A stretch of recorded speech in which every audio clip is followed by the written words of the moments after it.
today I have bought a new trim for the gear surround. Let me show you what it looks like. Just going to show you what it fitted. The original plastic one broke, and I'm not sure if I like the new aluminium ones, but I didn't really have much choice, so let me show you. So this is new versus old.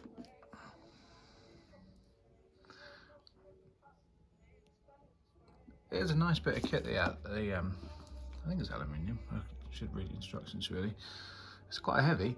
I'm not sure I like it. I'm not sure if it looks a bit tacky, but I couldn't find a replacement plastic, and the reason I need to replace this one, someone's actually glued this sport button down into it because the clips are broken on it, and also the cruise control clips are broken. So I'm going to fit the new aluminium one. This is the instructions that it comes with.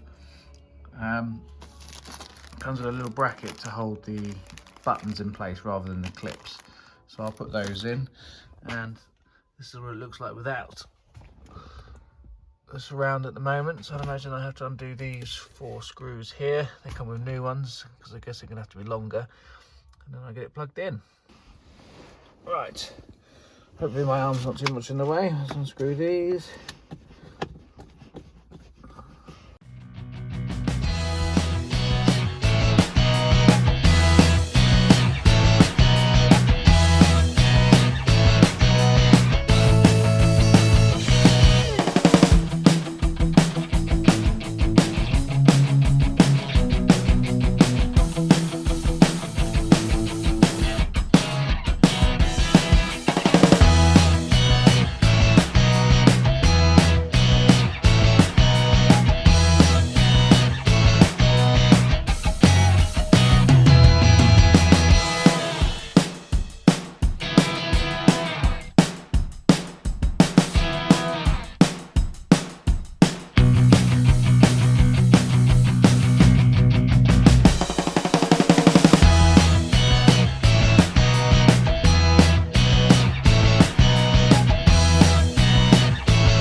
I really like the gear knob though. I bought a brand new gear knob. That was £32 because the old one had cracked.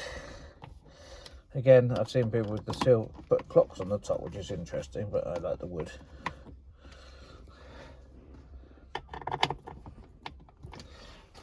Funny enough, in a P38, a wooden gear knob was worth about 200 quid. Second hand, not new. Right, excellent. So there you go, in like that. Screw those down. And there we have it. I know some of you have seen this video before in other car or had them fitted. I don't know if anyone's ever showed you being fitted. They're not exactly difficult, but they personally I'm not sure if I actually like it. I quite like the black, but it is quite a nice bit of aluminium. Anyway, I hope you like this video. Little XK mods, and see you next time.